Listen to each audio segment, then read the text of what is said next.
안녕하세요. 심영섭입니다. 오늘의 주제는 공황장애, 특히 스트레스성 공황장애 이해하기인데요. 먼저 다음의 사례를 살펴보시죠. A씨는 40살의 교사입니다. 그는 동료들과 연수차 장거리 운전을 하게 되었는데요. 갑자기 차가 터널에 들어서면서 심장이 몹시 두근거리고 가슴이 터질 것 같고 옆차와 충돌할 것 같다는 두려움으로 인해 운전을 멈추고 싶다는 생각이 들었습니다. 몹시 놀랐지만 동료들에게는 이런 내색을 하지 못한 채 운전을 계속하려고 들었는데요. 그러나 갑자기 온몸에 힘이 쭉 빠지고 메스꺼리면서 토할 것 같은 나머지 결국 갓길에 차를 세운 후 동료들에게 연수장소 대신 응급실에 데려달라고 부탁을 했습니다. 깜짝 놀란 동료들이 인근 병원 응급실에 A씨를 데려다 줬죠. 부정맥인 줄 알고요. 구급차를 타고 응급실에 들어섰을 땐 그러나 이미 증상은 사라지고 없었습니다. 응급실에서 심전도, 엑스레이, 혈액검사 등등 여러 가지 검사를 했건만 심장이나 폐에도 문제가 없고 의사는 아마도 신경성인 것 같다면서 정신과에 가볼 것을 권유했습니다. 평소 정신과는 남의 이야기인 줄 알았던 A씨는 간신히 연수를 마친 후 대리운전을 해서 집으로 돌아왔어요. 근데 그날부터 운전대만 잡으면 불안이 올라오고 차선 추월도 할 수가 없고 이게 점점 심해져서 술을 마시거나 집에 있을 때도 비슷한 증상이 나타나서 결국 정신과를 찾아갔습니다. 의사 선생님은 A씨에게 얘기를 듣고 A씨가 아마도 공황발작을 경험한 것이며 공황장애라는 진단을 내렸습니다. 사실 그때 A씨는 연수 전반을 지휘하고 감독하느라 아주 극심한 스트레스를 경험하고 있었거든요. 약물 치료를 했지만 A씨는 심한 불안과 공황발작이 언제 어디서 시작될까 계속 겁이 나기도 했는데요. 이렇게 예측할 수 없는 상황에서 갑작스럽게 아주 강렬한 공포감이나 불쾌감이 발작적으로 나타나는 것, 여러 가지 신체 증상 및 죽거나 미칠 것 같은 느낌, 혹은 갑자기 쓰러져서 주변 사람들에게 창피함 혹은 민폐를 끼칠 것 같은 두려움, 이런 느낌이 동반되는 장애를 공황장애라고 합니다. 최근에는 이병헌 씨나 이경구 씨, 김구라 씨, 가인 씨 같은 수많은 스타들이 공황장애를 앓고 있다고 고백을 해서 대중들에게도 익숙한 정신장애가 되어가고 있죠. 공황장애는 아주 흔한 병입니다. 전체 인구의 약 3%에서 6% 정도가 일생에 한 번은 공황장애 진단을 받고요. 전 인구의 30% 이상이 적어도 한 차례 이상의 공황 증상을 경험하기도 합니다. 보통 공황발작은 10분 내 증상이 최고조에 이르고 보통 30분이면 사라지고요. 공황발작이 너무나 강렬한 경험이라서 정말 놀라셨겠지만 일단 흔하게 발생하는 증상이라는 것을 이해하시는 것이 좋겠습니다. 그렇다면 공황장애는 왜 생기는 것일까요? 공황장애 원인은 한 가지로 이야기하기는 어렵습니다. 일단 선천적으로 예민하고 불안에 취약한 성격 요인이 있을 거고요. 또 그 당시 과도한 스트레스를 받았을 것이고요. 수면 부족 같은 불규칙한 생활 습관, 또 과음과 흡연, 카페인의 섭취 등이 복합적으로 이루어지면서 두뇌를 예민하게 해서 결국 교감신경계가 과잉 활성화되는 현상이라고 볼 수가 있겠습니다. 특히 사랑하는 사람의 죽음으로 인해 나도 그 사람처럼 죽지는 않을까 하는 마음이 생긴다던가 밤샘 야근 후 운전까지 하는 극심한 피로 상태 같은 스트레스 상황 하에서 엘리베이터 들어가기 같은 사소한 자극에도 운전하기 사소한 자극에도 즉 신체 작은 변화에도 방아쇠가 당겨져 가지고요. 뇌가 이렇게 해석을 합니다. 이건 응급 상황이야. 위기 상황이야. 라고 인식을 하면서 교감계가 신경계가 과잉 활동화되는 것이 바로 공황발작의 본질이지요. 일단 공황발작을 경험했다면 너무 놀라지 마세요. 일시적으로 항불안제를 쓰실 수 있고요. 최장 몇 달에서 1년 정도 쓰실 겁니다. 의사 선생님과 상의해서 항불안제를 복용하셔야 됩니다. 그러나 공황장애는 우울증과 함께 또한 인지행동 치료가 아주 잘 적용되는 병이기도 하죠. 좋은 소식이죠. 더 좋은 소식은요. 공황발작이 온다고 해서 절대 죽지 않는다는 것입니다. 다시 한번요. 절대 죽지 않습니다. 또한 심뇌혈관 질환 같은 건강 이상과도 아무런 상관이 없습니다. 오히려 숨이 멎을 것 같은 질식감이나 심장이 터질 것 같은 불안감이 든다면 일단 이거 죽는 거 아니야 라고 마음을 진정시키고요. 신체가 내게 응급신호를 보내고 좀 쉬어야 한다고 신호를 보내고 있다라고 생각을 바꾸시는 것이 좋겠습니다. 왜냐고요?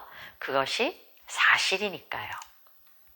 결국 공황장애는 신체 감각이 너무 뚜렷하기 때문에 이것에 대해서 이러다 죽는다, 망한다, 큰일 난다 같은 재앙화된 사고, 파국적인 해석을 하는 것이 문제일 뿐입니다. 그래서 일단 공황발작이 왔다면 옷이나 안경 같은 것을 좀 벗어서요. 신체를 이완하세요. 운전 중이라면 갓길에 차를 세우고 좀 쉬셔야 됩니다. 그리고 잘못된 이런 과잉 해석에 빠지지 않게 이거 죽는 거구나 이러지 마시고요. 그냥 호흡에 집중하시면서 과호흡하지 마시고요. 그냥 호흡에 집중하시면서 소나기가 지나가듯이 공황발작이 지나가는 것을 기다리셔야 합니다. 그리고 스스로에게 이렇게 말해보세요. 촛불을 켜려고 했는데 내 몸은 화재 경보기를 울리는 것이구나 라고요. 내 몸에 사실 이상은 없어요. 이것도 30분 내로 다 지나갑니다. 라고 또 안심도 시켜주는 것이죠. 이후에는 본격적으로 이 상담사 선생님하고요. 언제 공황발작이 일어나는지 잘 살펴봐야 됩니다. 그래서 이제 여러 가지 기록지를 이제 아마 작성하시게 될 거예요. 잘 살펴보면 공황 상태에는 보통 이 공황발작은 긴장과 피곤이라는 공통점이 나타나게 될 겁니다. 그게 뭐든 간에요. 연예인분들이 공황장애에 잘 걸리는 이유는요. 카메라가 돌아가면 내적으로 심한 긴장 상태에 빠지거든요. 근데 이게 계속되니까요. 또 운전도 마찬가지입니다. 평소보다 정신을 바짝 차리고 또 장거리 운전은 더 긴장 상태가 오래 가죠. 또 발표나 시험을 앞두고 스트레스나 긴장 상태가 높아질 때도 공황발작이 일어나기 쉽습니다. 여기에 쉬지를 못하면 긴장 상태가 더 악화가 돼요. 따라서 뇌와 신경계를 지나치게 흥분시키는 상황을 만들지 않는 것이 좋겠습니다. 일단 카페인을 끊는 것이 이럴 땐 좋습니다. 커피를 마시지 않는 것이죠. 당분간만요. 그리고 컴퓨터와 스마트폰 사용량도 줄입니다. 이런 것들은 계속해서 뇌를 자극하고 특히 자기 전에 사용하시면 불면증을 더 일으키기 때문이죠. 무엇보다도 이완을 하기 위한 교감신경계를 풀어주는 부교감신경계 활성화. 즉 이완을 하려면 부교감신경계가 활성화돼야 돼요. 식물적 상태가 활성화돼야 되기 때문에 여기에 신경을 많이 쓰셔야 됩니다. 요가, 마사지, 목욕 다 좋습니다. 그리고 모든 불안장애의 특효는 명상이거든요. 그래서 명상을 하시면서 깊은 숨을 들이쉬고 내쉬고 하는 호흡법을 연습하세요. 이것이 부교감신경계를 활성화시킵니다. 그래서 천천히 들이마시고 멈췄다가 내쉬고 이것을 한 10번 정도 하십니다. 이러면 부교감신경계가 되게 활성화가 돼요. 이러면서 이게 과호흡이 아닙니다. 이거 아닙니다. 들이마시고 천천히 멈췄다가 내쉬고 이것을 하셔서 긴장과 불안을 완화하는데 아주 크게 도움이 되실 겁니다. 무엇보다도 잠을 잘 자야 됩니다. 생활 패턴을 바꾸시는 게 제일 좋아요. 일정 시간 자고 일정 시간 일어납니다. 수면 장애가 있다면 이를 먼저 교정하셔야 되는데요. 불면증, 명상에 관해서 제가 아래 포스팅한 게 있거든요. 그래서 유튜브 한번 밑에 보시면요. 살펴보시고 한번 그대로 시행해 보시기 바랍니다. 그리고 이제 인지행동 치료를 하면 일부러 공황발작을 스스로 만드실 수도 있어요. 이렇게 빙빙빙빙 어지럽게 제자리에서 맴을 돈 후 빨대나 종이봉투 같은 걸 쥐고 입에 이렇게 갖다 대고 그곳에 과호흡을 하면서 거칠게 호흡을 많이 해보세요. 아마도 공황발작이 일어날 겁니다. 공황장애 환자들과 이렇게 일부러 과호흡을 통해서 공황발작을 만들어 보는 이유가 있어요. 공황장애는 무슨 신비로운 증상이 아니에요. 순전히 생물학적인 면이 있습니다. 공황을 통제할 수 있다는 것을 스스로 확인하기 위한 절차입니다. 오히려 과호흡이 공황장애를 일으키는 이유는요. 공황 발작을 일으키는 이유는 근육이나 이제 뇌에 에너지를 전달하고 이제 숨을 헐떡거리게 만들어 많은 공기를 전달하는 겁니다. 왜? 위기 상태에 빠졌다고 생각을 하니까. 위기 상태에 빠지면 일단 근육이나 뇌에 산소를 많이 공급해서 문제 해결력을 높이고 이제 도망갈 준비를 하는 것이죠. 이제 이것이 이제 이 투쟁 도피 반응인데요. 교감신경계가 잘 하는 겁니다. 거의 이것만 알아요, 교감신경계는. 그래서 이제 사실은 위협적인 상황이 아니잖아요. 그러니까 몸에 불필요한 산소가 너무 많아졌어요. 그리고 이산화탄소 농도는 낮아지는 겁니다. 그래서 뇌로 가는 혈액 양을 줄이려고 혈관이 일시적으로 수축을 해요. 그럼 또 이제는 거꾸로 일시적으로 산소가 부족해집니다. 그럼 뇌에 산소가 부족해져서 어지럽고 질식할 것 같은 느낌이 느껴지는 겁니다. 이 과정을 인위적으로 만들어서 경험해 보시면 공황장애 메커니즘을 더욱 뚜렷하게 이해를 하시게 돼요. 즉, 불안을 일으키는 공황장애가 무엇인지 그 실체를 파악하기가 쉬워지는 것이죠.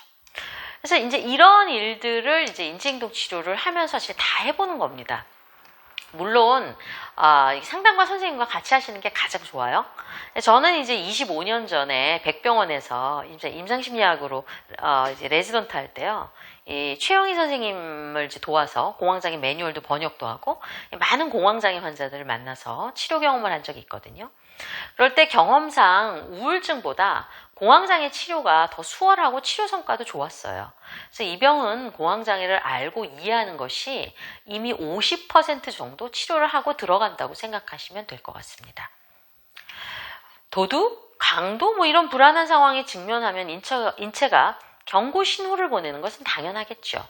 그러나 공황 발작의 신호는 가짜 위협에 반응을 하는 거예요. 즉 스트레스가 그냥 높아진 것에 반응을 확 해버리는 겁니다. 그러나 공황장애를 방치하면 공황을 일으키는 상황을 자꾸 피하게 돼서 운전을 아예 못하거나 사람이 많은 곳을 피하고 집에만 있을 수도 있어요. 예. 그래서 그러기 전에 치료를 반드시 받으셔야 됩니다. 그러나 잊지 마세요. 현실은 생각보다 덜 위험하고요. 공황 발작은 나의 신체적인 감각일 뿐입니다. 자신의 힘을 믿고 전문가와 상의해서 약물치료와 인지행동치료를 병행하면서 합리적으로 공황장애에 대처하실 수 있습니다. 공황장애가 점점 늘어나고 있다는 것은요. 그만큼 우리 사회가 긴장이 많고 피로해진다는 긴장피로가 많아진다는 증거일 뿐입니다.